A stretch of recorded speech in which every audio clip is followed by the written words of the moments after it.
वेद अनंत बोलिया वेद अनंत बोलिया वेद अनंत बोलिया वेद अनंत बोलिया Thank you.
वेद अनंत बोलिला, वेद अनंत बोलिला, अर्थ इतुलाची शोधिला, किंवा अर्थ इतुकाची साधिला.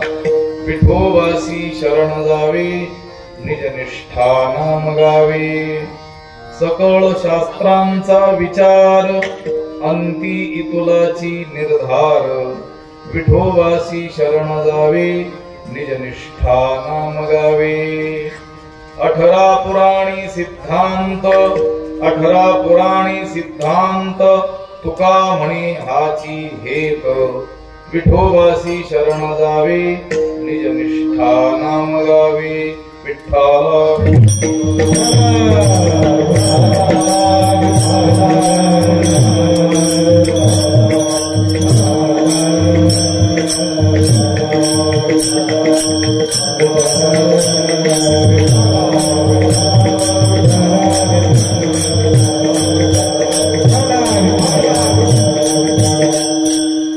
श्रीकांतं कमलावरं वररुचिं श्रेष्ठं रमावल्लभं. मोक्तारं कलिपङ्कमग्न जनता वृन्दस्य भक्तप्रियं. गोपी गणवेष्टितं मधुरया वाण्यस्तुतं सज्जनैः. तं भीमातटवासिनं प्रभुवरं श्री पांडुरंगं भजे. पांडुरंगा करू प्रभु,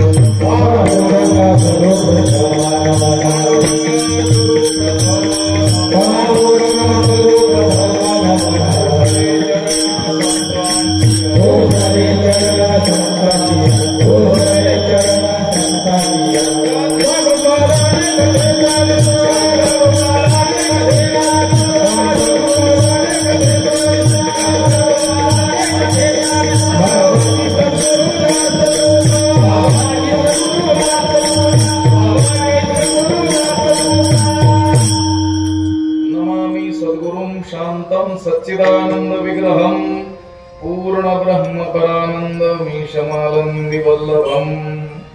नमो सद्गुरु तुकया ज्ञान दीपा. नमो सद्गुरु सच्चिदानंद रूपा. नमो सद्गुरु भक्त कल्याण मूर्ती. नमो सद्गुरु भास्करा पूर्ण कीर्ती. अखंड मंडलाकारं व्याप्तं येन चराचरं तत्पदं दर्शितं येन तस्मै श्री गुरवे नमः. दयांचे क्रिया स्मरण होय सकळ विद्यांचे अधिकरण. तेची बंधू श्री चरण श्री गुरूंचे ते नमस्कारवनी आता. वेद अनंत बोलिला, अर्थ इतुलाची शोधिला. विठोबासी शरण जावे, निजनिष्ठा नाम गावे. प्राप्तस्थळी कीर्तन रूपी सेवेकरिता उपस्थित केलेला हा अभंग जगद्गुरु संत श्रेष्ठ वैराग्य शिरोमणी श्री तुकाराम महाराज यांचा 4 चरणाचा असून या अभंगाद्वारे तुकाराम महाराजांनी वेद, समस्त शास्त्र आणि 18ही पुराणांचं तात्पर्य म्हणजे सिद्धांत सांगितलेला आहे.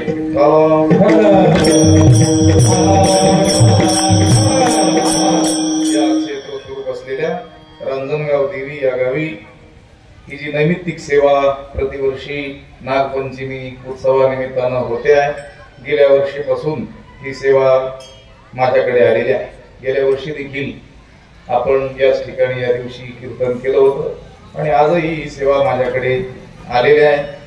हे पुण्य पावन असलेलं गाव आहे. एकच नव्हे तर आम्ही संपूर्ण परिसरात फिरत असताना बाबांचा उल्लेख तर नित्यानं करतोच, पण त्याबरोबरच अशा महापुरुषांना जन्म देणारी ही पुण्य पावन भूमी हिचा देखील अनेक वार उल्लेख करावा लागतो किंवा केल्या जातोच.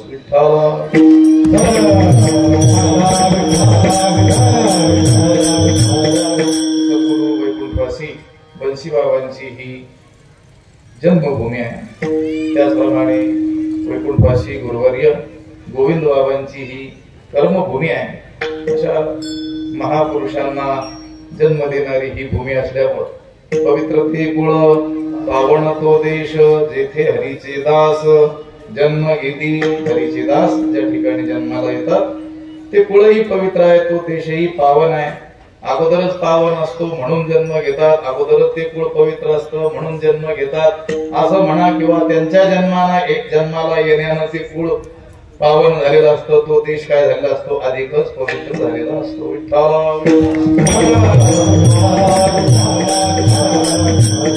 कुलम पवित्रम जननी कृतार्था वसुंधरा पुण्यवतीच तेन अपार संवित सुख सागरेस्मिन लीनम परे ब्रह्मणी यस्य चेता. त्या परब्रह्मामध्ये ज्याचं चित्त विलीन झालेलं आहे, अखंड ज्यानं भगवंताचं भजन केलेलं आहे, भगवत रूपतेला जो महात्मा प्राप्त झालेला आहे, त्याला जन्म घेण्यानं ते कुळ पवित्र झालं, ती जननी धन्य झाली आणि वसुंधरा म्हणजे ती भूमी पुण्यवान झाली.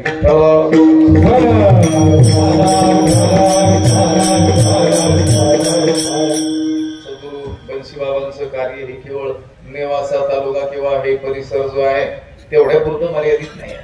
संपूर्ण वारकरी संप्रदायावरती त्यांचे अगणित असे उपकार आहेत. कारण वारकरी संप्रदायाची जन्मभूमीच नेवासा.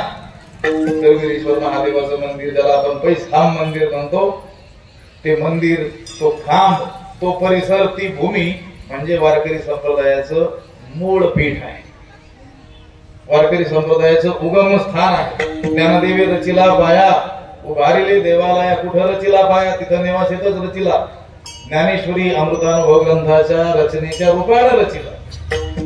तरी मूळपीठ वगैरे म्हणत असतो शब्द शोधून, पण बाबांना देखील ते जे पूज्य होते, बाबा देखील ज्यांना सद्गुरु स्थानी मानत होते, असे महापुरुष त्यांनी बाबांच्या बद्दल लिहिलेलं आहे की नेवासा ही भूमी संप्रदायाचं आदी पीठ आहे आणि त्याच्या जीर्णोद्धाराचं काम सद्गुरु बंसी बाबांकडे आलेलं आहे.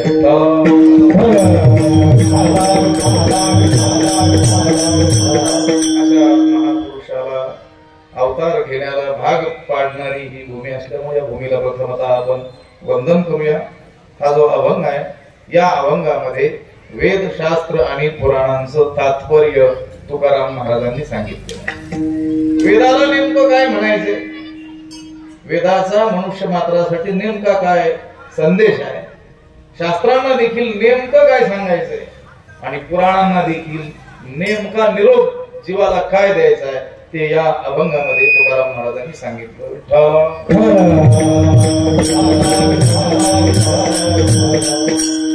आपला हा जो धर्म आहे, ज्याला आपण हिंदू धर्म म्हणतो, याची अनेक नाव आहे. याला सनातन धर्म असं देखील म्हणतात, याला वैदिक धर्म असं देखील म्हणतात आणि ती नावं असण्याची काही कारण देखील आहे. कविता आवाज ठेवा, एवढ्या माणसांना पुरेस आहे. वैदिक धर्म, वैदिक सनातन हिंदू धर्म असं आपण वैदिक धर्म म्हणण्याचं कारण असं की ज्या धर्मातील लोक पूर्णपणे वेदाचं अनुसरण करतात, वेदाज्ञेचं पालन करतात, त्या धर्माला काय म्हणायचं? वैदिक धर्म.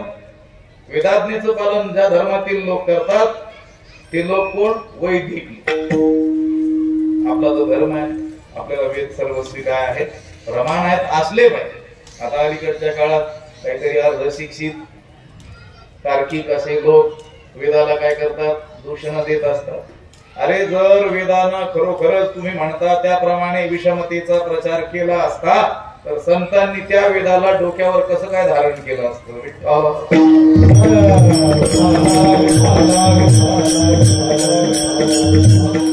सांगतात आम्ही आमच्या मुखानं जे बोलतो ते वेदातलंच बोलतो. वाचा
बोलो वेद नीती करू संती केले ते. तुकाराम महाराज म्हणतात आम्ही आमच्या जीवनात काय करू? जे संतांनी केलं ते करू. आम्ही आमच्या जीवनात काय बोलू? जे वेदानं बोललं ते बोलू. वेदानं ज्या नीती धर्माचा उद्घोष केलेला आहे तेच आम्ही फक्त मराठीत सोप्या भाषेत तुम्हाला कळेल असं बोलू. पण जे काही बोलू ते वेदच बोलू.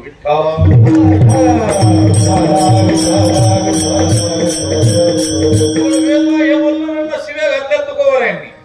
वेदबाई हेलंड बोले तो पाषांड, त्याचे काळे तोंड जनामध्ये. वेदाच्या विरोधी बोलणाऱ्यांना तुकाराम महाराजांनी काय केलं? शिव्या दिलेल्या. शिव्या तर दिल्यात पण आपल्याला सांगून ठेवलं त्याचं ऐकू नका. ऐकू नका एवढंच नाही, त्याचं तोंड सुद्धा पाहू नका.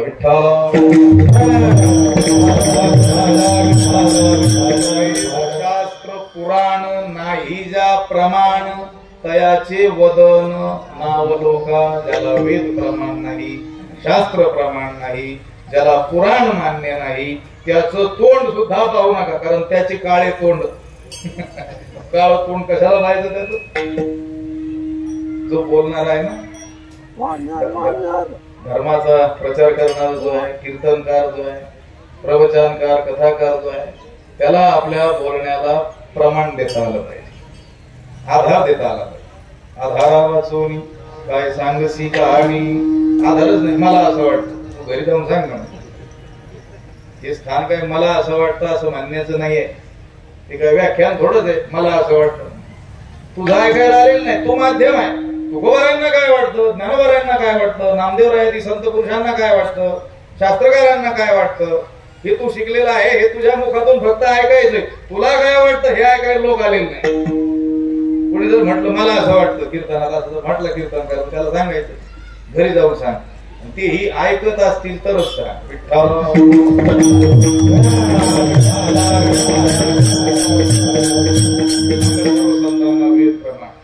ज्ञानोबारायांचा जगप्रसिद्ध ग्रंथ नेवासा ज्या कारणासाठी प्रसिद्ध आहे, ओम नमोजी आद्या. पुढचा शब्द काय? वेद प्रतिपाद्या.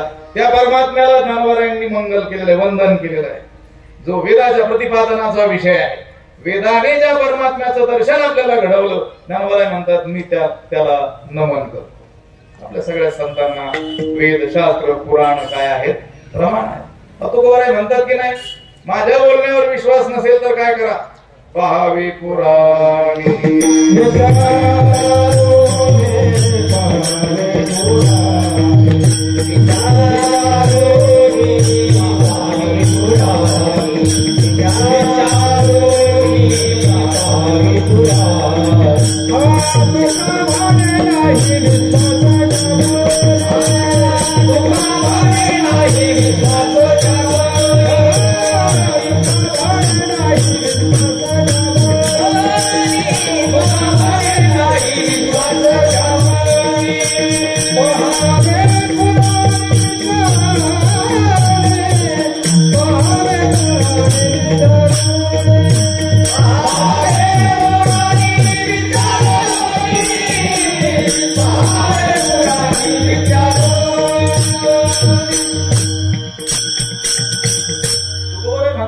सांगतो त्या गोष्टीवर तुमचा विश्वास नसेल तर तुम्ही खुशाल कोणाला विचारा. तुका म्हणे नाही विश्वास ज्या मनी पहावे पुराणी विचारोनी. पुराणांना विचारा, शास्त्राला विचारा, वेदाला विचारा. मी काही माझ्या पदरचं सांगत नाही. आपल्या सर्व संतांना वेदशास्त्र पुराण काय आहेत, प्रमाण आहेत, मान्य आहे. आपल्याकडे एक शब्द आहे, शिष्ट शब्द आहे. आम्ही सांगत असतो कधी चिंतन त्याचं. व्यवहारात त्या शिष्ट शब्दाचा अर्थ उलट केलेला आहे आपण. तसे आपण बरेच शब्द उलट अर्थानच ग्रहण करतो. शिष्ट शब्दाचा काय अर्थ आहे आपल्याकडे, हा माणूस फार शिष्ट आहे म्हणजे फार फुगीर आहे, कुणाचं ऐकतच नाही, मनमानीच करतो, त्याच ऐकायला लावतो. लोक म्हणतात जाऊ दे त्यांना ती नका लागू, तो कोण आहे, शिष्ट आहे. शिष्ट शब्दाचा तो अर्थ थोडाच आहे. शिष्ट शब्दाचा अर्थ आहे श्रेष्ठ. शिष्टाचार शब्द आहे की नाही आपल्याकडे. शिष्टाचार शब्दाचा अर्थ काय, श्रेष्ठ पुरुषांचा आचार व्यवहार, त्याला आपण म्हणतो शिष्टाचार. शिष्टाचार शब्द बरोबर अर्थात ग्रहण करतो, पण त्याचा शिष्ट शब्द वेगळा केला की त्याचा विशिष्टच अर्थ करून टाकतो. फुगीर म्हणून, फुगीर नाही. वेद प्रामाण्य अभ्युपगंतृत्वम शिष्टत्वम अशी व्याख्या त्याची. किंवा नाम शिष्टत्वम. कशाला म्हणतात शिष्ट, ज्याला आपल्या जीवनामध्ये पूर्णपणे वेद प्रमाण आहेत त्यांना म्हणतात शिष्ट. या न्यायानं सर्व साधू संत हे शिष्ट आहेत.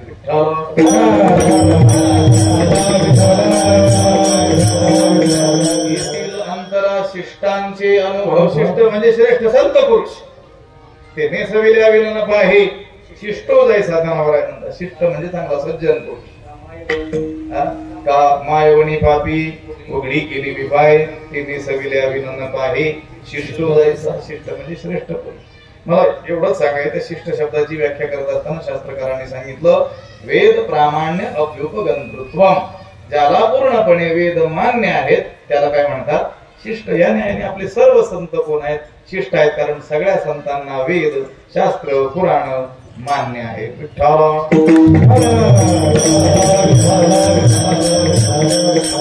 बोलून घेऊ की संतांचं जे वाङ्मय आहे ते म्हणजे त्यांनी त्यांच्या पदरचं सांगितलेलं नाही. नो हे माझी वाणी पदरीची, हे काय मी पदरचं बोलत नाही.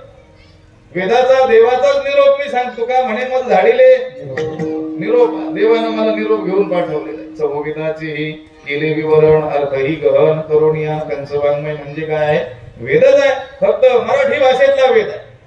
तो वेद आपल्याला कळत नव्हता, संस्कृत भाषेमध्ये ते ज्ञानबद्ध होतं. म्हणून आपल्या येतो हिताचा कळवळा त्यांना निर्माण झाला आणि त्यांनी तोच वेद कुठे आणला, मराठी भाषेमध्ये आणला. म्हणजे संतांनी दुसरं तिसरं काही सांगितलेलं नाही. जे सांगितलं ते वेदातीलच सांगितलं.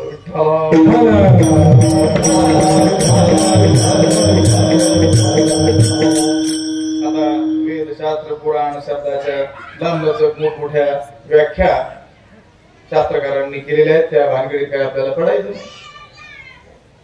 वेदशास्त्र पुराण संत वचन म्हणजे नेमकं काय, तर ढोबळ मानानं त्याचा अर्थ असा सांगता येईल की सुख प्राप्तीचे आणि दुःख नाशाचे उपाय म्हणजे वेदशास्त्र पुराण आणि संत वाणी.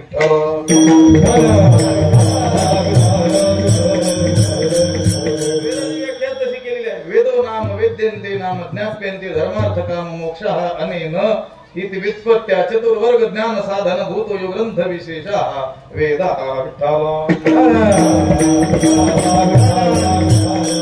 वेदाचे भाष्यकार सायणाचार्यांनी केलेली ही व्याख्या आहे. अशा जवळजवळ 7 व्याख्या आहेत. त्या भानगडीत पडायचं नाही त्याच्यासाठी मी सांगितलं. चतुर्विध पुरुषार्थाच्या प्राप्तीचं साधन ज्याच्यात अलौकिक साधन ज्याच्यात सांगितलं त्याला वेद म्हणतात. आणि ज्ञानेश्वरी आणि गाथा किंवा इतर संत वचन वाणी म्हणजे तरी काय पुरुषार्थ प्राप्तीचा काय आहे तो मार्गच आहे, साधन त्याच्यामध्ये सांगितलेले आहे. आपण ज्ञानेश्वरीचं वाचन केलं पठन केलं तर आपल्याला तेच ज्ञान होईल जे आपण उपनिषद अभ्यासल्यानंतर होणार.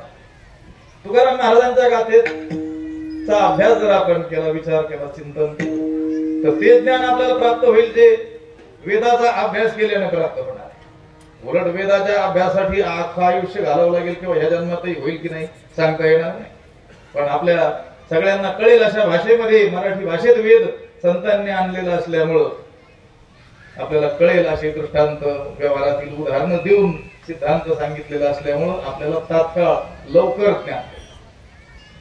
तुकाराम महाराजांची गाथा, नाथरायांचं भागवत, ज्ञानोबरायांची ज्ञानेश्वरी हे ग्रंथ म्हणजे काय वेदच आहे. विठ्ठला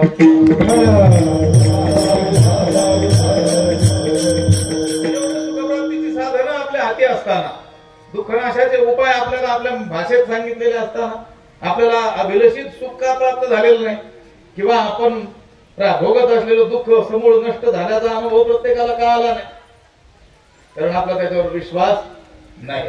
आपण त्याला शरण गेलेलो नाही आहोत. हे कसं घडलं सांगू का. एखादा निष्णात वैद्य असावा की ज्याच्याकडे जगातील सगळे लोक कोणताही रोग दूर करण्याकरिता येतात आणि रोग दूर करून निघून जातात पण त्या घरातील माणसंच रोगी असावीत. एवढं ज्ञान आपल्या भाषेत आपल्याला समजेल अशा रीतीने सांगितलेलं असताना सुद्धा आपलं दुःख गेलेलं नाही. आपल्याला हवं असलेलं सुख अजून प्राप्त झालेलं नाही.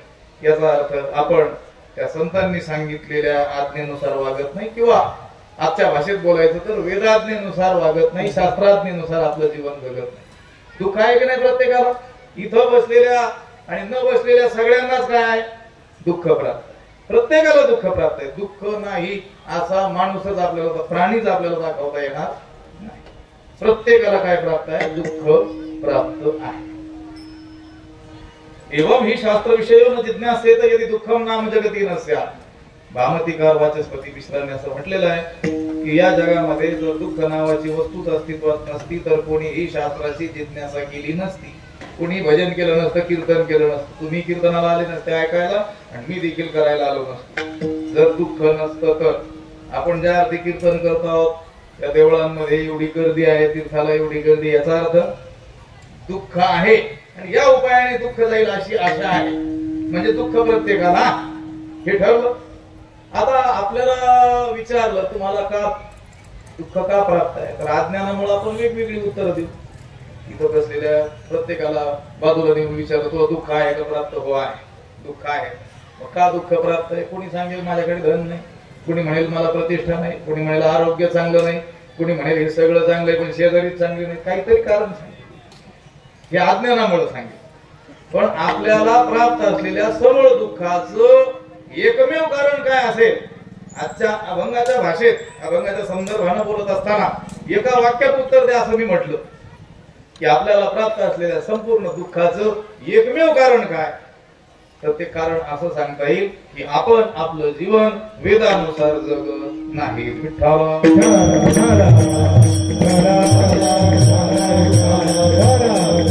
वेदांतेचं शास्त्राज्ञेचं संत आज्ञेचं उल्लंघन करून आपण आपल्याला वाटतं तसं वागतो म्हणून दुःख प्राप्त. प्रमाण काय सांगतो भगवंताचं वचन आहे. ये शास्त्र विधिमुत्सृज्य वर्तते कामकारतः न सिद्धीम वापनोति न सुखम न पराम गती. या म्हणजे जो शास्त्र विधी म्हणजे शास्त्र आज्ञेचं शास्त्र नियमांचं उत्सृज्य उल्लंघन करून कामकारतः वर्तते मनाला येईल तसं वागतं त्याला श्रेष्ठ गती प्राप्त होत नाही, त्याला सुखही प्राप्त होत नाही. यावर ज्ञानोबरांनी विस्तारानं भाष्य केलेलं आहे. पण आपल्याला काही सगळं पाहता येणं शक्य नाही. गरिबी हटाव योजना एक दोन वेळा सांगूया. जो जगी समान सकरूपू हिता हित दाविता दीपू तो अमान्य केला बापू वेदोजेने ज्ञानोबा म्हणतात जो वेद कसा आहे जगामध्ये समान सकृप कृपा करण्याच्या बाबतीमध्ये कृपाळूपणाच्या बाबतीमध्ये जो कसा आहे समान आहे जो जगी समान सकृप हिता हितदा विता दिपू जीवाचं हित कशात आहे जीवाचं अहित कशात आहे याचं प्रकाशन करणारा दीप असलेला जो वेद आहे तो अमान्य केला बापू वेदोजेने तो बाप असलेला वेद तो काय केला काही लोकांनी अमान्य केला मानेनाच संत वचनाला मानित नाहीत पुराण त्यांना मान्य नाहीत शास्त्रही मान्य नाहीत वेदही त्यांना काही नाही मान्य नाही त्यांच्या बुद्धीला जे पटेल तेच योग्य अंगामनाशी रुचावी कृत्या कृत्य ना ठवी जी जो करणी याची नावे भलतीची करी भलतच करतात तो मग अशा वेदाज्ञेचं उल्लंघन जर केलं जो बाप आहे जो हित दावणारा दीप आहे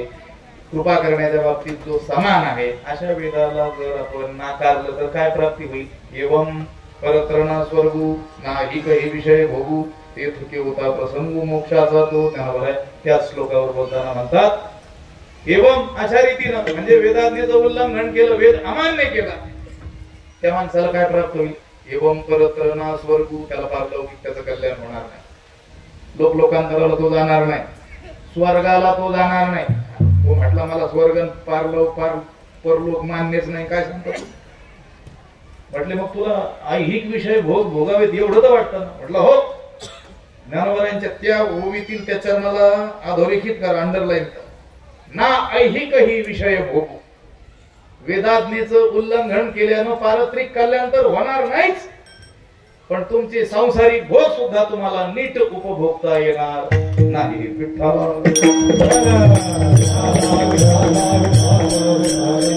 भोगच भोगता येत नाही तिथं मोक्षाची गोष्टच कशाला काही मुक्तिक न्यायानं सांगितलं जर ही भोगच नीट भोगता येत नसती दयाच्या ऐहिक धड नाही तयाचे परत्र पुससी काय सांगितलं ज्ञानावर एवं परत्रा स्वर्गुना ऐहिकही विषय भोगते किंवा प्रसंग मोक्षाचा जर वेदाज्ञेचं उल्लंघन केल्याने संसारच नीट करता येत नसेल तर मोक्ष काय त्याच्या नानानं ठेवला का विठ्ठला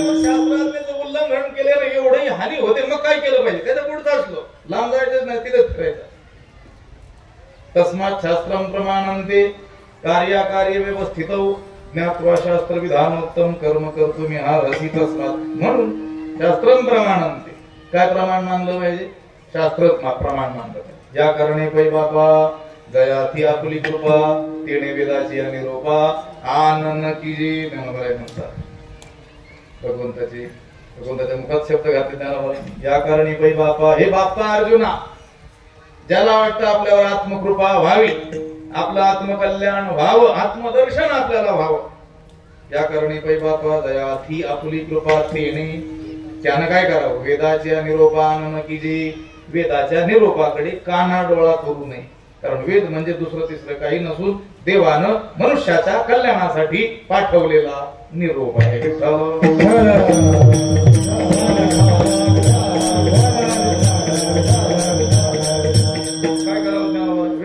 लक्ष द्यावं काय होईल त्यांना कल्याण होईल कसं होईल सांगतो पुढे 3 दृष्टांत देऊन मग सिद्धांत ज्ञानोबरायांनी सांगितलेला आहे पतिजी मता अनुसरोणी पतिव्रता अनायासे आत्महिता भेटीची ती पतिव्रता माऊलीचा दृष्टांत दिलेला आहे पतिव्रता माऊलीला आपलं आत्मकल्याण करून घेण्याकरिता दुसरं कोणतंच साधन करण्याची आवश्यकता नाही तिनं फक्त आपल्या पतीच्या मताचं अनुसरण करायचं पतीच्या मनोगताप्रमाणे वागायचं पतीची सेवा करायची पितृवचन सेवापती हेची विष्णूची तिच्यासाठी हीच विष्णूची महापूजा आहे पतीची मतानुसरुणी पतिव्रता अनायासे आत्महिता भेटीची अनायासे सहजच फार सायास न करता आत्मकल्याणाला ती प्राप्त होते हा दृष्टांत आहे पुढे एक दृष्टांत दिला सत्शिष्याचा पहिला पतिव्रता माऊलीचा दुसरा सत्शिष्याचा ना तरी श्री गुरुवचना तिठी दे तू दतना शिष्यात्म भुवना माझी पैसे आता पूर्व पुण्याईनं आणि भगवत कृपेनं जर सद्गुरू आपल्याला प्राप्त झालेले असतील तर आता त्या शिष्यानं आपल्या कल्याणाकरता दुसरी खटपट करण्याची गरज नाही पडून राहीन पडून राहीन झोपून नाही राहायचं पडून राहीन तरी ठाई उगाच संतांची उगाच शब्दाचा तिथला अर्थ आहे उगाच डोकं न चालवता ते गुरु सांगतील तसंच मी करीन. तिथं पडून राहील म्हणजे त्यांच्या चरणाच्या आश्रयाने राहील. आळशी लोक ह्या चरणाचा उपयोग फार चांगला करून घेतात.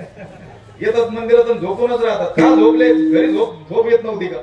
मंदिरात आले तर काहीतरी करा. नाही, तुकोबारायांनी सांगितलं पडून राहील झोपून नाही राहील. उगाच राहील. उगाच शब्द खूप चांगला आहे. लोक उगाच राहत नाही, उगीच काहीतरी करतात.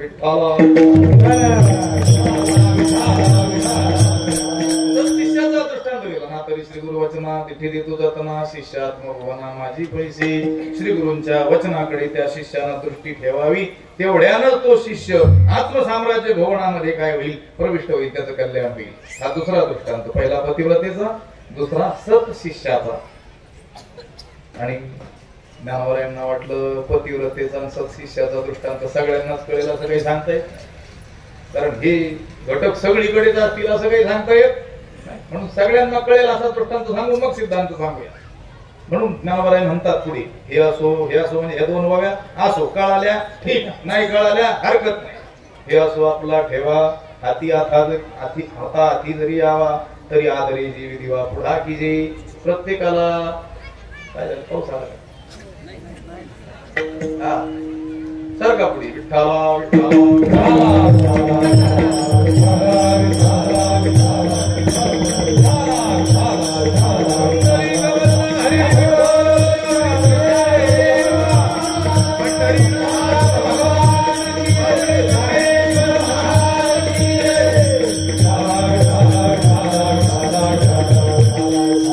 सगळ्यांच्या परिचयाचा दृष्टांत दिलेला आहे. हे असो आपला ठेवा, आपलीच वस्तू आपल्याच घरामध्ये आपणच ठेवलेली, पण आता आपल्यालाच सापडत नाही अंधार असल्यामुळे. मग काय करतो आपण? आता आधी जरी दिवा पुढा की, दिवा घेतो आणि पुढे धरतो आणि त्याच्या प्रकाशात चालतो, त्या वस्तूपर्यंत जातो, ती वस्तू प्राप्त करतो. पण तो दिवा धरत असताना कसा करतो? आदरे जीवी दिवा पुढा की. हेळसांड नाही करत, ते आपटत नाही त्या बॅटरीला, टॉर्चला, आदरपूर्वक करतो. हे दृष्टांत सांगितले कशाला? त्याचा सिद्धांत सांगितला. तैसा शेषाही पुरुषार्था जो गोसावी हो म्हणे पार्था तेने श्रुती स्मृती माता वैसने गावे. हे अर्जुना अगदी त्याच पद्धतीने या तीनही दृष्टांतात सांगितलेल्या पद्धतीप्रमाणे ज्याला वाटतं आपलं आत्मकल्याण व्हावं, समस्त पुरुषार्थाचा आपण मालक व्हावं, तैसा अशेषाही पुरुषार्था जो गोसावी हो म्हणे पार्था तेने त्यानं काय करावं? श्रुती म्हणजे वेद आणि स्मृती म्हणजे शास्त्र, माथा वैसणे घापे म्हणजे मस्तकावर धारण कराव्या, म्हणजे डोक्यावर घ्याव्यात. डोक्यावर घ्याव्यात म्हणजे आपण हे ग्रंथ मिरवणुकीच्या वेळेस डोक्यावर ग्रंथ घेऊन मिरवतो, तसं करावं का? वेद आणि शास्त्र घेऊन नाही, तसं तर करावं, पूज्य तर मानावं, तेवढंच करू नये. डोक्यावर घ्याव्यात म्हणजे डोक्यात घ्याव्यात.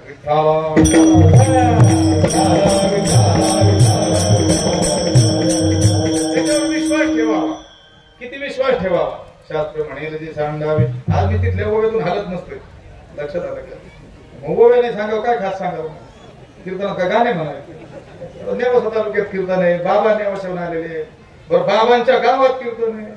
मी ओव्याने सांगा काय सांगा? जुन्या लोकांकडून ऐकलं आम्ही, एक अभंगाचं चिंतन करत असताना कमीत कमी 60 ओव्या सांगाव्या. जुना काळ झाला पण 20-25 तर सांगाव्यात ना. काळ बदलला अलीकडे. ज्याच्या कीर्तनात ओवीच येत नाही त्याला तुम्ही तुमच्या मूर्खपणामुळे मोठा कीर्तनकार म्हणता. वाक्य परत बोल घटत नसलं कळलं.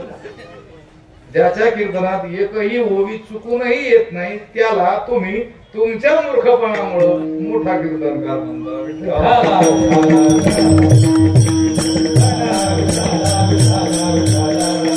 म्हणून आम्ही कोणाला पण मोठा कीर्तन, तुमच्या काय पोटात दुखायचं कारण नाही, काय दुखायचं काही कारण नाही. उलट तुमचे आभारच मानतो आम्ही. म्हटले कसं काय? आम्ही ज्याच्या कीर्तनात ओवी येत नाही त्याला मोठा कीर्तनकार म्हणतो, तुम्ही आभार कसे मानता? आभार याच्यासाठी मानतो, तुम्ही ज्याच्या कीर्तनात ओवी येत नसताना सुद्धा त्याला मोठं समजता, याच्याशी आम्हाला देणं घेणं नाही. अजून ज्यांच्या ओव्या पाठ आहेत त्यांना तुम्ही कीर्तन करू देता. विठ्ठल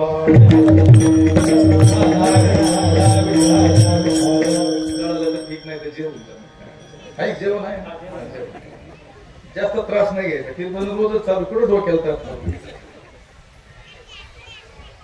किती ऐकायचं? शास्त्र म्हणेल जे सांडावे ते राज्य इतरून मानावे, जे घेववी ते म्हणावे विषयी विरू. शास्त्रानं जर सांगितलं एखाद्या राजाला हे राजा तुझं कल्याण व्हावं असं वाटत असेल तर या क्षणी या राज्याचं काय कर, त्या त्यानं कोणत्याही प्रकारचा मागचा पुढचा विचार न करता तर क्षणी राज्याचं काय करावा, त्याग करावा. एखाद्या माणसाला शास्त्रानं सांगितलं हे विष घे तुझं कल्याण होईल, त्यानं डोकं चालवू नये, हे माझ्या जीविताच्या विरोधी आहे असं म्हणू नये. तत्काळ काय करावं, त्या विषयाचं प्राशन करावं. एवढी वेदनिष्ठा असली पाहिजे. ऐसिया वेदैक निष्ठा झालिया जरी सुभटा तरी की आहे अनिष्ठा भेटणे का नावावर आहे म्हणतात. अशा रीतीची शास्त्रनिष्ठा, वेदनिष्ठा, संत वचनावरची निष्ठा जर प्रकट झाली एखाद्याच्या जीवनात तर त्याचं अनिष्ट म्हणजे वाटोळ कोणीही करू शकत नाही. मग कुठं होऊ येते सगळ्याच्या परिचयाचे आहे. पया हितापासून काढिती हित देऊनी वाढविती नाही श्रुती परवती माऊली जगात. ज्ञानेश्वर महाराज, ज्या ज्ञानेश्वर महाराजांना सगळं जग माऊली म्हणतंय, वेदशास्त्री देती ग्वाही म्हणती ज्ञानाबाई आई, ज्ञानराज माझी योग्यांची सगळं जग, सगळे श्रेष्ठ संत पुरुष ज्यांना माऊली म्हणतात ते माऊली म्हणतात. वेदासारखी दुसरी माऊली नाही आहे जगामध्ये, कारण ती अहितापासून काढिती. जीवाचं अहित अकल्याण ज्याच्यामध्ये आहे तिथपासून त्याला परावृत्त करते. प्रसंगी त्याला नरकाधिकाची पापाची काय दाखवते, भीती दाखवते आणि त्याला तिथून बाजूला करते. हित देऊनी वाढविती, ज्याच्यामध्ये त्याचं कल्याण आहे त्या कल्याण मार्गामध्ये त्याला काय करते, प्रवृत्त करते. नाही श्रुती परवती माऊली जगा, या वेदासारखी दुसरी आई या जगामध्ये नाही.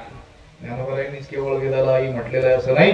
ज्ञानोबाराय ज्यांचं अनुसरण करतात त्या भाष्यकार भगवंतांनी सुद्धा वेदाला आईच म्हटलेलं आहे.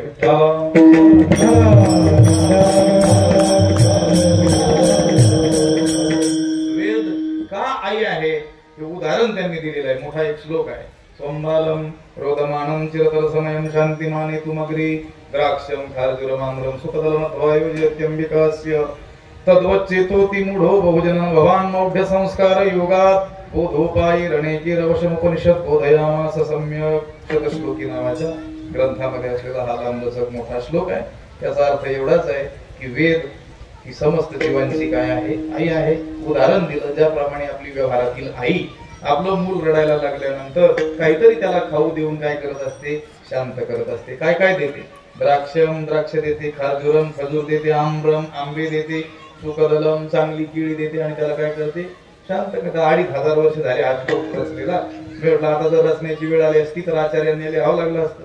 चॉकलेटम बिस्किटम इथे काहीतरी देऊन त्याला काय करते, शांत करते. मोबाईलम सुद्धा म्हणावं लागलं, त्या बाळाला, रडणाऱ्या बाळाला शांत करते. तद्वत अगदी त्याचप्रमाणे तद्वतचे तुती मूढो बहुजन भवान मौढ्य संस्कार योगा, अगदी त्याच पद्धतीनं अनंत जन्म विषय उपभोगाचे संस्कार चित्तावर दृढ झालेले असल्यामुळं स्वकल्याणाविषयी मूढ झालेले हे जीव यांच्या कल्याणाकरिता अनेकही उपायही वेगवेगळ्या उपायांच्या द्वारे ही श्रुती रूपी आई त्यांचा उद्धार करते.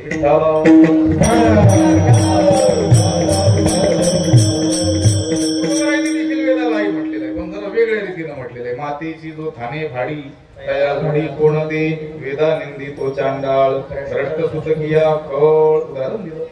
आईच्या स्तनामध्ये असलेलं दूध ते पिऊन त्या बाळानं आपलं जीवन धारण करावं, पुष्ट व्हावं. ते सोडून एखादं मूर्ख बालक 1000 शस्त्र हातात घेऊन जर आईची स्तन कापू लागेल तर त्याला काय प्राप्त होईल, पर्यायाने तो कोणाचा नाश करून घेईल, स्वतःच तेच मरेल की नाही. मातेची जो थाने फाडी तया जोडी कोण ते त्याला काय प्राप्त होणार. वेदानिंदी तो चांडाळ, भ्रष्ट सुतकिया खळ. त्या ठिकाणी तुकोबारायांनी सुद्धा वेदाला काय म्हटलेलं आहे, आई म्हटलेलं आहे. मला हा जो श्लोक सांगितला याच्यातील अनेकही उपाय ही पद महत्वाची वाटतात.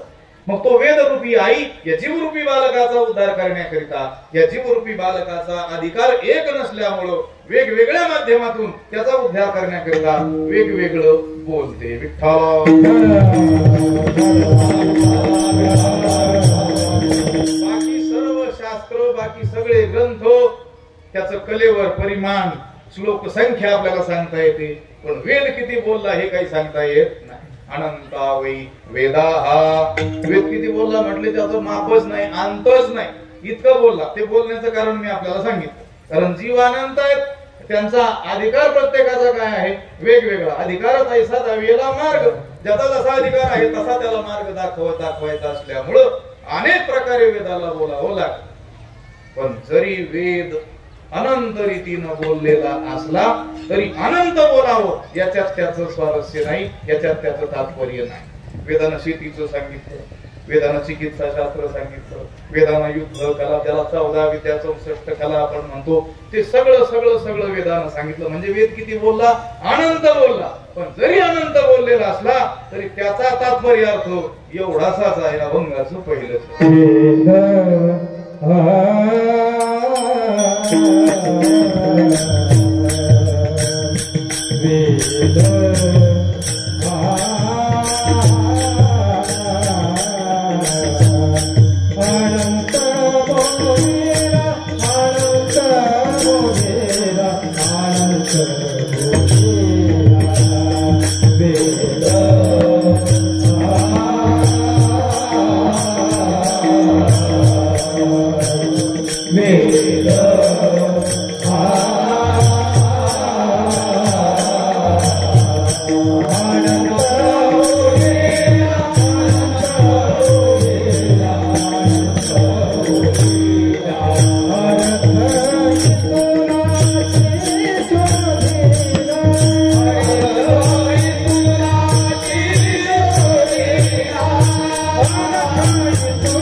इतुलाची शोधिला किंवा इतुकाची साधिला.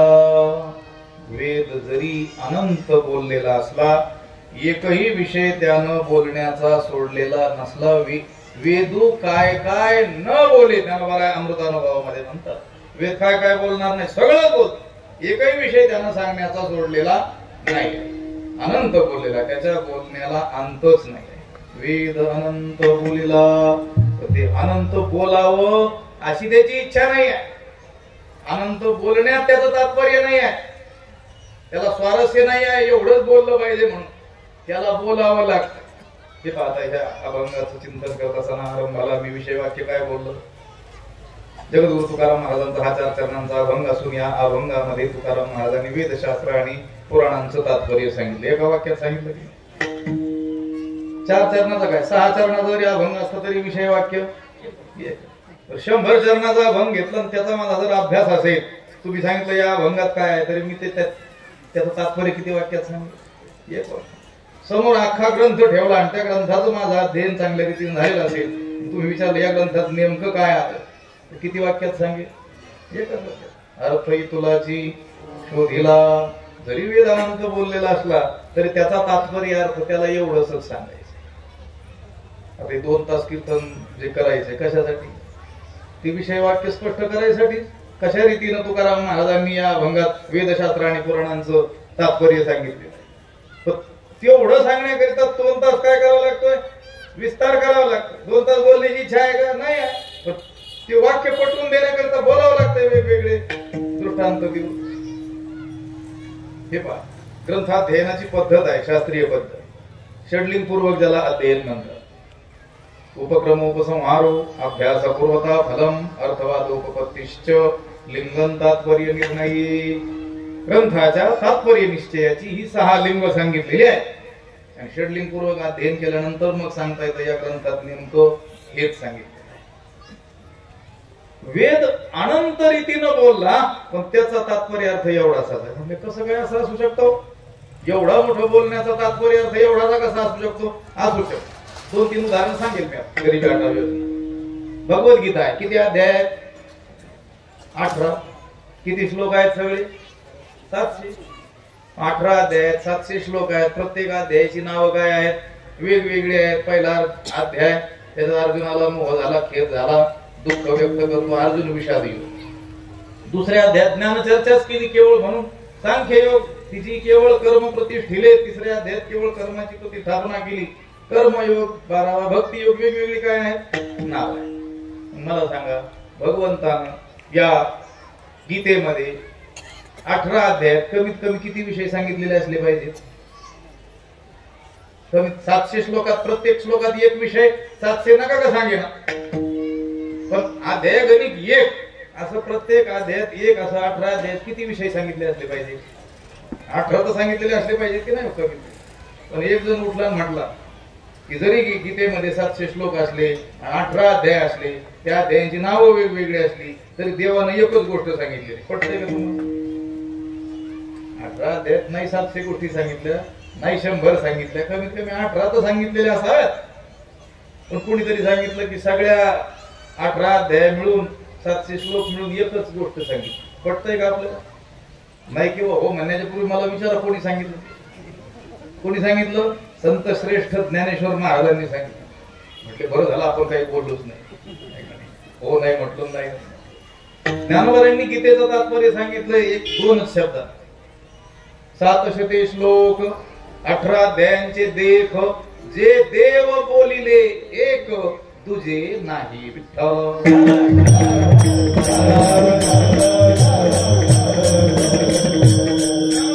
जरी 700 श्लोक असले आणि अध्याय 18 असले, तरी जे देव बोलिले एक, देवानं एकच गोष्ट सांगितली. म्हटले काय सांगितली? दुसऱ्या ओव्या पाहायच्या का? नाही, दुसरीकडे नाही शोधायचं, ओवीतच असते. लोक ओवी प्रवचनाला घेऊन सगळ्या जगातलं सांगतात, पण ओवीतच राहून जात. काही काही लोक सांगतात अभिमानानं.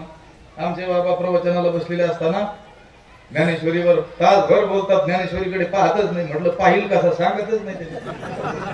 त्याच्यातलं सांगायचं असतं तर ओवीतच असत.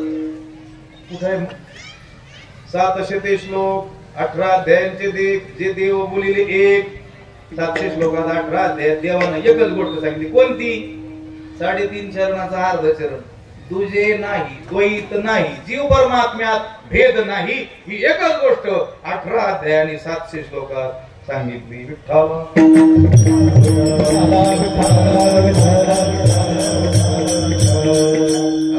तुलाची शोधेला 700 श्लोक आहेत, पण अर्थ किती आहे? तुझे नाही, एवढंच तात्पर्य आहे. अनेक ग्रंथांचं आपल्याला सांगता येणं शक्य आहे. रामायण तर फार मोठं, शतकोटी प्रविष्ट.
मोठ्या ग्रंथाचं तात्पर्य सुद्धा एवढंच असू शकतं, याचा विचार आपल्याला चाललाय. दृष्टांत सांगत होतो, गीतेचं उदाहरण आपण पाहिलं, रामायणाचा विचार आपण करत होतो. वाल्मिकी रामायणाचा विचार केला तर 24,000 श्लोक आहेत, आणि जगातील समस्त रामायणांचा विचार केला तर महर्षी सांगतात त्याप्रमाणे चरितम रघुनाथस्य शतकोटी 100 कोटी श्लोकात्मक विस्तार कशाचा आहे?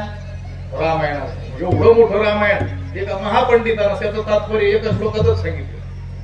म्हटलं एवढ्या या रामायणात जे आलं ते एका श्लोकातच मी आपल्याला सांगा म्हटलं. त्यांनी सांगितलं यांती न्याय प्रवृत्तस्य तिर्यंचोपि सहायताम अपंथानं तु गच्छन्तं सुधरूपी विमुञ्चति. म्हटलं काय अर्थ आहे त्याचा? सोपा अर्थ आहे. 100 कोटी श्लोकात्मक विस्तार असलेल्या या महारामायणाचं तात्पर्य एका श्लोकात सांगितलं.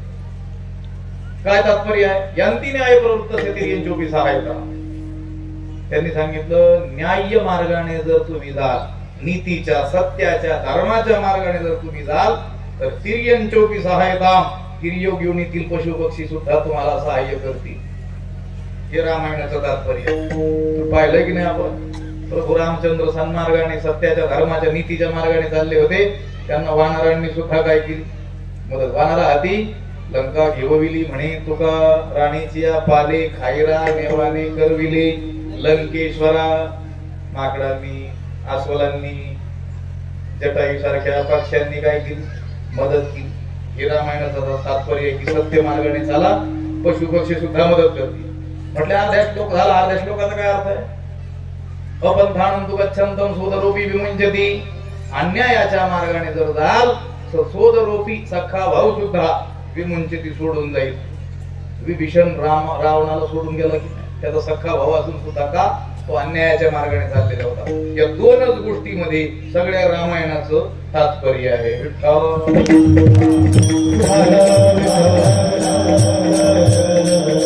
म्हटलं एका ग्रंथाचं काय पाहायला शक्य नाही. भगवान भाष्यकार आचार्यांना विचारू सगळ्या ग्रंथांचं एकदाच सांगा आम्हाला. ते म्हटले सांगतो. आणि एका श्लोकात नाही अर्ध्या श्लोकात सांगतो. श्लोकार्धेन प्रवक्ष्यामि यदुक्तं ग्रंथ कोटिभिः ब्रह्म सत्यम जगन मिथ्या जीवो ब्रह्मैव न परा. ते म्हटले एका ग्रंथाचं बघू नका, पाऊस येण्याची वेळ आहे. कोट्यावधी ग्रंथाचं एकदाच सांगून टाकतो. कोट्यावधी ग्रंथात जे आलं ते मी तुम्हाला अर्ध्या श्लोकात सांगतो असं आचार्य म्हणतात. म्हटले सांगा. सांगितलं ब्रह्म सत्यम परमात्माच सत्य आहे. सत्य तू विठ्ठला परमात्माच सत्य आहे. जगन मिथ्या जग हे काय आहे येरवा पसारा हे मिथ्या आहे. आणि जीव हा ब्रह्म एव अपरा हा न. जीव परमात्माचा आहे त्याहून वेगळा नाही. तुका म्हणे कैची कीव कोठे जीव निराळा. या तीनच गोष्टीमध्ये आचार्यांनी जगातील समस्त कोट्यावधी ग्रंथांचं काय सांगितलं तात्पर्य सांगितलं. अर्थही तुलाची शोधिला. अगदी त्याचप्रमाणे वेद जरी अनंत बोललेला असला तरी त्याला ते अनंत बोलण्यामध्ये तात्पर्य नसून त्याचा तात्पर्य अर्थ एवढासाच आहे. म्हटले एवढासाच आहे. नेमका काय आहे? अभंग असं दुसरं विठोबाचे शरण जावे.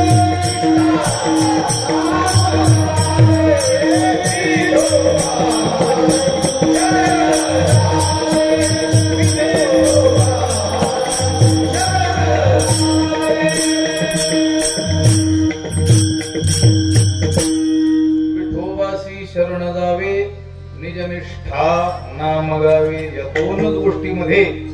सगळ्या वेदाचं तात्पर्य आहे. केवळ वेदाचंच नाही, समस्त शास्त्र आणि पुराणांचं देखील तात्पर्य तुकाराम महाराजांनी या दोनच गोष्टीमध्ये दाखवून दिले आहे. केवळ वेदाला एवढं सांगायचंय असं नाही, शास्त्रांना पुराणांना देखील हेच सांगायचंय. विठोबासी शरण जावे, निजनिष्ठा नाम गावे. ठीक आहे, तुकाराम महाराज सगळ्या वेदाचं नेमकं हेच तात्पर्य आहे हे तुम्ही सांगितलंय, ठीक आहे. पण आमची एक शंका. काय शंका आहे? आम्ही असं ऐकलंय की कोणत्याही ग्रंथाचं तात्पर्य सांगत असताना षडलिंग पूर्वक त्या ग्रंथाचं अध्ययन झालेलं असलं पाहिजे, त्या ग्रंथाचा अभ्यास तर त्याने केलेला असला पाहिजे. इथं कोणीतरी एखादा उठेल आणि त्याने सांगितलं ज्ञानेश्वरी मध्ये 9033 ओव्या आहेत, या सगळ्या ओव्यातून ज्ञानोबांना नेमकं हेच सांगायचे. असं कोणी उठलं तर सगळे आश्चर्यचकित होतील. एवढा मोठा महाविद्वान आपल्यामध्ये बसलेला होता, सामान्य रीतीनं अलौकिक व्हावे लोकाप्रती या न्यायानं आपल्याला ओळखलं नाही, सगळ्यांनी नमस्कार केला आणि सहजच जिज्ञासा एखाद्या मनात निर्माण झाली की एवढं ठामपणे हा सांगू शकतो ज्ञानेश्वरीत नेमकं हेच सांगितलं म्हणून. सहज त्याने कुतूहलानं प्रश्न केला की महाराज, ज्ञानेश्वरीचा आपला गाढा अभ्यास दिसतो आहे, आमचा एक प्रश्न आहे, आपण ज्ञानेश्वरीचा अध्ययन कुणाकडे आणि किती वर्ष केलं? कुणालाही प्रश्न निर्माण होईल ना एवढं जर ठामपणे सांगता येतं. आणि त्याने उत्तर द्यावं. काय उत्तर दिलं? ज्ञानेश्वरीचा अभ्यास गोष्टच दूरची म्हणे, मी ज्ञानेश्वरीच पाहिली नाही अजून की नाही सगळं. अजून ज्ञानेश्वरीला हातच लावलेला नाही, वाचलीच नाही, अर्थदृष्टीनं विचारच केला नाही, कुणा पुढे बसलाच नाही, अध्ययन केलं नाही. ज्ञानेश्वरीत नेमकं हेच सांगितलंय, ज्ञानेश्वरीचं तात्पर्य सांगायला निघाला. हे हास्यास्पद आहे की नाही? अगदी तशीच गोष्ट घडली की नाही. तुकाराम महाराजांना आपण जर प्रश्न केला, जगद्गुरु तुकाराम महाराज, तुम्ही वेदाचं अध्ययन कुणाकडे केलं? शास्त्र आणि पुराणांबाबत हा प्रश्न आपण त्यांना विचारणार नाही, कारण पाहिली पुराणी दांडोळी दरोषणी त्यांनी म्हटलेलं असल्यामुळे तिथं काही शंका घेण्याचं काही कारण नाही. पण वेदाच्या बाबतीमध्ये त्यांनीच सांगितलेलं आहे, घोकाया अक्षर नाही मज अधिकार. वेदाची अक्षर घोकण्याचा सुद्धा मला अधिकार नाही. याचा अर्थ तुकाराम महाराजांनी वेद पाहिलेला नाही, ती अक्षर घोकलेली नाही, त्याचा अध्ययन केलेलं नाही. तुकोबरायांच्या जेवढे काही प्रामाणिक चरित्रकार आहेत त्या एकाही चरित्रकारानं तुकोबरायांनी वेदाचं अध्ययन केल्याचा उल्लेख केलेला नाही. वेदाला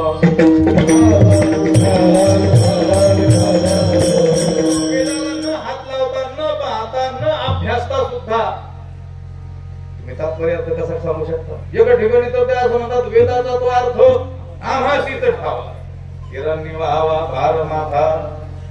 म्हणजे जे शिकले, वेद घोकला, पाठ केला, ते म्हणतात त्यांना नाही ठाऊक, त्यांनी माथ्यावर उगाच पाठांतराचं व्यर्थ भाराभार केलेल्या पाठांतराचं उजवा. आम्हाला मात्र आम्हासीच ठावा, आम्हासी ठावा नाही, आम्हासीच ठावा. अहो, आमचा प्रश्न तसाच राहिला. वेदाचा अर्थ तुम्हाला ठाऊक आहे, वेदाचं तात्पर्य तुम्हीच सांगू शकता, हे खरं, पण तुम्ही कसं काय सांगू शकता वेदाचा अध्ययन न करता? हा आमचा काय आहे प्रश्न आहे, शंका आहे. त्याचं थोडक्यात उत्तर आहे वैकुंठवासी सद्गुरु वक्ते बाबांच्या मुखातून ऐकून. फार कठीण नाही आहे. आपल्याला वाटतं आता हा पण जटिलच प्रश्न आहे. वेदाचा अध्ययन न करता कसं काय सांगू शकले ते वेदाचा तात्पर्य अर्थ किंवा वेदाचा अर्थ आम्हाला ठाऊक आहे असं ठामपणे कसं काय म्हणू शकले? तर गोष्ट अशी आहे, तुकाराम महाराजांनी त्यांच्या जीवनात जी काही साधना केली त्या प्रामुख्यानं त्यांनी नाम साधनेवरच भर दिला. मग या कीर्तने विना नाही, कोणाला काय आचरण करायचे असतील ती त्यांनी करावीत. योग याग जपतपादी साधनं कोणाला काय अनुष्ठान करायचे असतील करावीत, आमचं म्हणणं नाही. पण आम्हाला या कीर्तनाशिवाय जमत नाही. म्हणजे नाम संकीर्तन, भगवंताचं नाम. रात्र नकळी दिवस नकळी अंगी खेळे, रात्र दिवस देवाचं काय केलं त्यांनी? चिंतन केलं. किती चिंतन केलं? माझी हिंमत झाली अनावर वाचा संगया नामाचा घेतला, त्यांची वाणीच त्यांना अनावर झाली. निघे निघे निघे माझी वाचा विसावा, तुका म्हणे हवा हवा हवाचा धावा. वाणीला थांब थांब म्हणतात तरी थांबायला तयार नाही, इतकं नामस्मरण केलं. आणि त्याचा परिणाम काय झाला? त्यांचा हा भंग आहे. नकळी ते कळू येईल उगले, नामे या विठ्ठले एकाची. जी गोष्ट कळणं शक्य नाही ती उगले, सहज कळून येईल. कशाने? विठ्ठलाच्या नामचिंतनाने. वक्ते बाबांनी आणखीन एक चरण सांगितलं होते, म्हणायचे तुमच्या संग्रहामध्ये 4092 अभंग आहेत, माझ्याकडे 6500 अभंग आहेत. हस्तलिखित होते त्यांच्याकडे. त्याचं त्या एक प्रमाण दिलं त्यांनी, उदाहरण सांगितलं. मला सांगा बरं, एखादा मोठा अधिकारी, जिल्हाधिकारी सारखा अधिकारी, आणि त्याच्याकडे आपलं काम गुंतलेलं, आपण गेलो तो काम करायला नकार दिला त्याने. पण योगायोगाने त्याचा बाप आपला मित्र आहे. लक्षात येत आहे कोणाचा? त्या अधिकाऱ्याचा बाप आपला एकदम जवळचा काय मित्र आहे, आणि त्या अधिकाऱ्याने ते काम करायला नकार दिला. त्यावेळेस मनातल्या मनात काय व्हायला, आपण काय म्हणत असतो? तू नाही,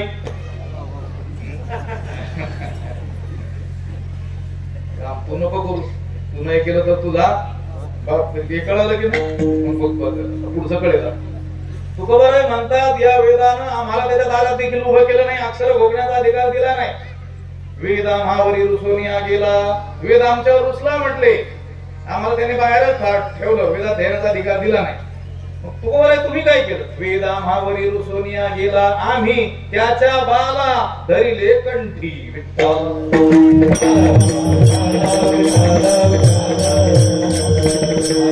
बाबाचं नावच कंठात धारण केलं, कंठी धरिला. कृष्णमणी राजनी ज्ञानाचा काय प्रकाश पडला. तुकोबरायांनी वेदाला लौकिक दृष्टीने वेदाला हात न लावला सुद्धा वेदाचं तात्पर्य काय करू शकले, सांगू शकले. विठोबासी शरण जावी, निजनिष्ठा नाम गावी, त्या विठ्ठलाची शरणागती जीवांनी करावी आणि त्या विठ्ठलाचं नाम अंतःकरणातील निष्ठेनं गावं. या दोनच गोष्टीत तात्पर्य सांगितलं. भगवान भाष्यकारांना 3 गोष्टीत सांगावं लागलं, ब्रह्म सत्यम जगन मिथ्यान जीव ब्रह्मैव नापद. तुकोबरायांनी या 2च गोष्टीमध्ये सगळ्या वेदाचं शास्त्राचं आणि पुराणांचं तात्पर्य सांगितलं. जीवानं विठ्ठलाची काय करावी, शरणागती करावी. म्हणून शरण जावे सर्व भावे देवासी, तो हा उतरील पार भवदुस्तर नदीचा. त्या विठ्ठलाची शरणागती करावी, तोच या दुस्तर भव नदीचा पार तीर आपल्याला गाठवून देईल. जो मज होय अनन्य शरण, त्याचे निवारी मी जन्म मरण या लागी. शरणागता शरण्य मीची एकू, तुझ विन कोणा शरण जाऊ नारायण. ऐसा न देखे मी कोणी तुझा, तीही त्रिभुवनी त्रिभुवनाच्या अंतर्गत तुझ्यासारखा शरण जाण्याला योग्य मला कोणीही दिसत नाही. पण भगवंताला काय भाव, शरण करावं. ती शरणागतीचे प्रकार आपण चिंतन मला कुठेतरी केलेलं असेल. भक्तिशास्त्राच्या दृष्टीने शरणागती आणि वेदांत शास्त्राच्या दृष्टीने असलेली शरणागती फक्त बोलून त्याचं काही स्पष्टीकरण करणार नाही. भक्तीचे महान आचार्य नारदांनी 6 प्रकारची शरणागती सांगितलेली आहे. नारद पांचरात्रामध्ये लक्ष्मी तंत्र संहिता नावाच्या प्रकरणात 1.5 श्लोकात हे 6 प्रकार सांगितलेले आहेत. अनुकूल्यस्य संकल्पः, प्रातिकूल्यस्य वर्जनम, रक्षिष्यतीति विश्वासः, भोक्तृत्ववर्णन तथा आत्मनिक्षेपकार्पण्ये षड्विधा शरणागती. अशा रीतीची शरणागती ही भक्तिशास्त्रीय दृष्ट्या शरणागती. म्हटले वेदांत शास्त्रीय दृष्ट्या शरणागती काय, तर तो जीव, तो त्या जीवानं तो परमात्मा आणि मी एकच आहे असा त्याच्याशी अभेदाचा निश्चय करणं, याला काय म्हणतात, शरणागती. ज्ञानेश्वरी मध्ये जेथे कुठे शरणागतीचं चिंतन दिसून येतं, त्यातील बहुतांशी चिंतन हे वेदांत शास्त्र दृष्ट्या असलेल्या शरणागतीचं आहे.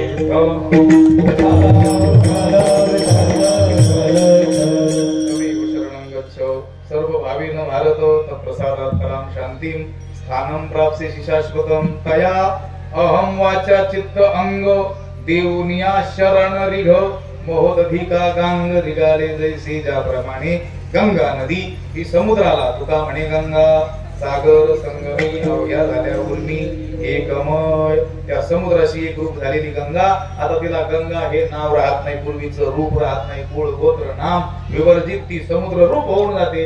अगदी त्या पद्धतीनं जीवानं त्या देवाला, तया म्हणजे त्या ईश्वराला, अहम अहंकार द्यायचा, तया अहम वाचा चित्त अंग हे सगळं देऊन काय करायचं, शरण जायचं आहे.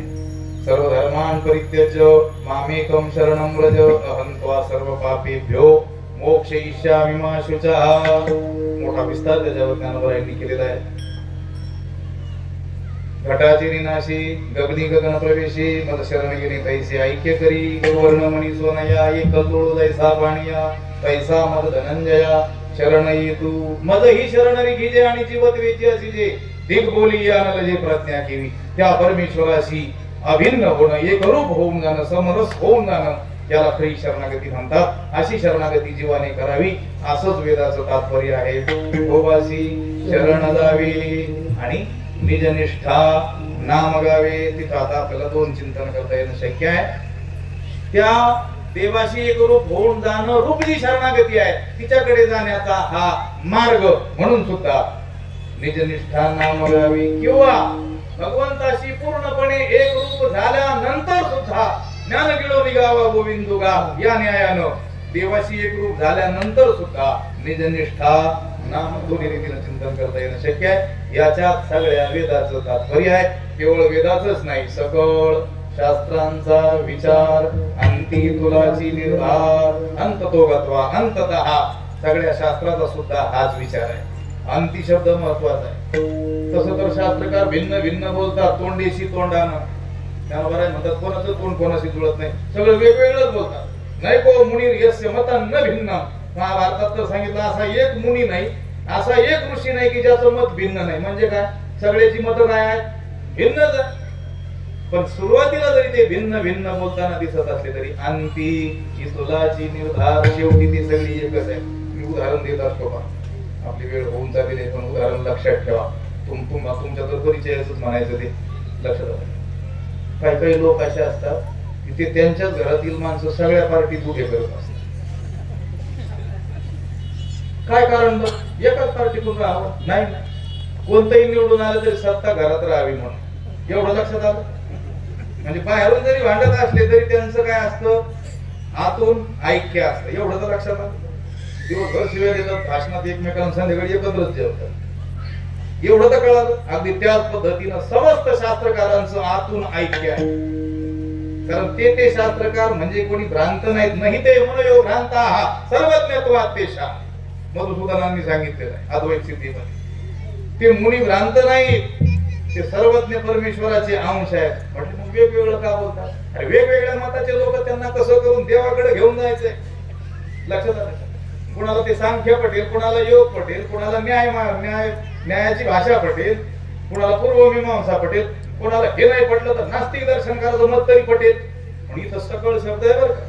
6 शास्त्रांचा विचार नाही, सकळ नास्तिक आस्तिक सगळ्या शास्त्रकारांचा हाच विचार आहे.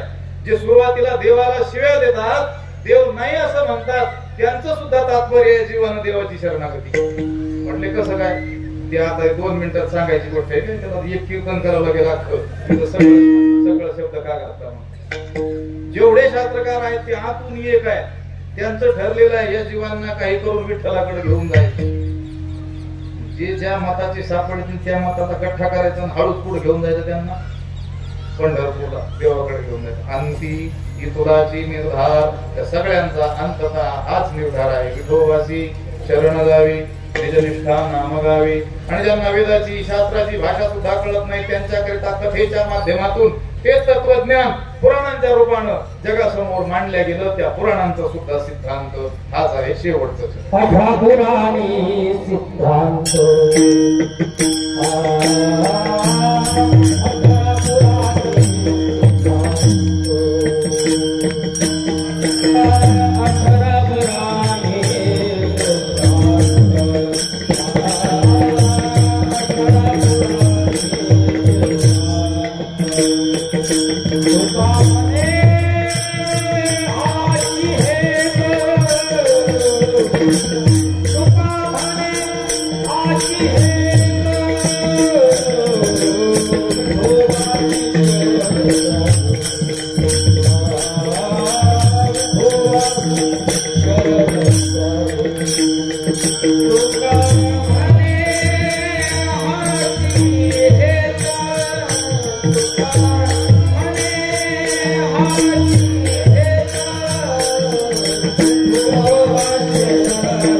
सिद्धांत तुका म्हणे हाची हेत हेत म्हणजे उद्देश.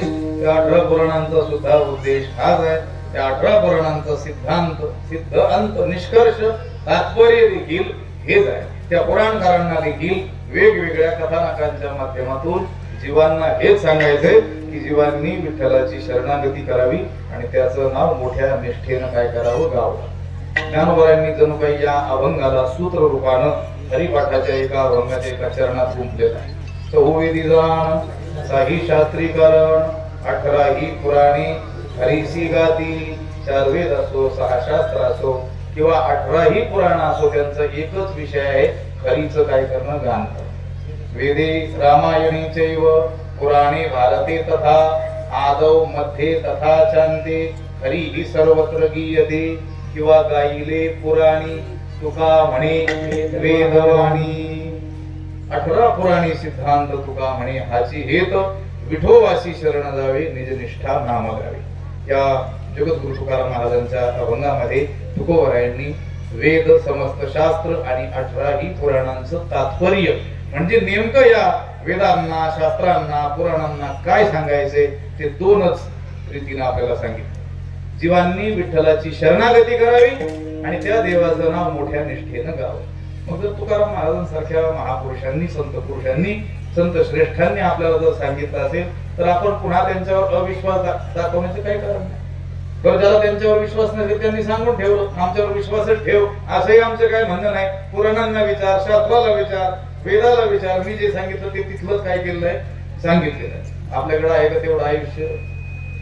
नव्हेची काळाला अवकाश आहे का तेवढा अभ्यास करायला? न मिळेची तो देशू नव्हेची काळा अवकाशू गर्वी शास्त्राभ्यासू तो ही दुरी नदीची प्रज्ञा संवाहन. कितीतरी अडचणी आहेत शास्त्राध्ययनामध्ये. कशाला त्या भानगडीत पडायचं? शहाणा तो धनी, जो शहाणा आहे तो घेईल, तो भानगडीत पडणार नाही, त्यांच्यावर अविश्वास दाखवणार नाही, डोळे झाकून त्यांच्यावर विश्वास ठेवील आणि वेदशास्त्र पुराणांचं तात्पर्य तुकोबांनी आपल्या समोर जे ठेवलंय त्या मार्गाला लागेल, देवाची शरणागती करील आणि देवाचं नामचिंतन मोठ्याने केलं करेल. आपल्या उद्धाराचा हाच एकमेव मार्ग संतांनी आपल्याला सांगितलेला आढळून येतो. ही झालेली सेवा भगवत चरणी आपण समर्पित करूया. एक दिवसीय ही नैमित्तिक सेवा प्रतिवर्षी होते आहे. गेली जवळजवळ 27वावं हे वर्ष आहे. प्रतिवर्षी नागपंचमीच्या दिवशी सकाळी या ठिकाणी कीर्तन सेवा होते. गेल्या वर्षीपासून ही सेवा माझ्याकडे आलेली आहे. ते येण्याचं कारणही असेल कदाचित वैकुंठवासी सद्गुरू बंसीबाबांची ही जन्मभूमी आहे आणि त्यांची कर्मभूमी नेवासा. त्या नेवासीला त्यांच्याच सेवेमध्ये आम्ही असल्यामुळे कदाचित ही सेवा माझ्याकडे आलेली असली पाहिजे. असो, ही झालेली सेवा भगवत चरणी समर्पित करूया. अनेक लोक या सेवेकरिता आलेले आहेत. गावातील पंचक्रोशीतील अनेक मंडळी या ठिकाणी या सेवेकरिता उपस्थित आहेत. झालेली सेवा भगवत चरणी सद्गुरू बाबांच्या चरणी समर्पित करून या ठिकाणी आपण थांबू. ज्ञानेश्वर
सोहळ्यामध्ये हे भजन काही महापुरुषांनी सांगितलं. प्रत्येक लोकांनी आपल्या स्थानाचं काय केलंय, भजन नवीन तयार केलेलं आहे. आपण शास्त्राचा आधार घेऊन जी ज्ञानेश्वरीची नाव आहेत त्या तालात जी बसतील तेवढी काय करायचं, भजन करायचं. ज्ञानेश्वर माऊली झाल्यानंतर कमीत कमी ज्ञानेश्वरी असं मुखातून तरी जाईल लोकांच्या. ज्ञानेश्वरीची काही जी नाव आहेत ती तरी काय होतील, कानपाठ का होईना होतील. कधीतरी ज्ञानेश्वरी वाचनाकडे त्यांची प्रवृत्ती होईल देखील. म्हणून ते पुढे आला हा विषय. त्या सगळ्या सोहळ्यामध्ये हे भजन कीर्तनाच्या शेवटी करत राहिलो. म्हणायचे काय, विठ्ठल जय जय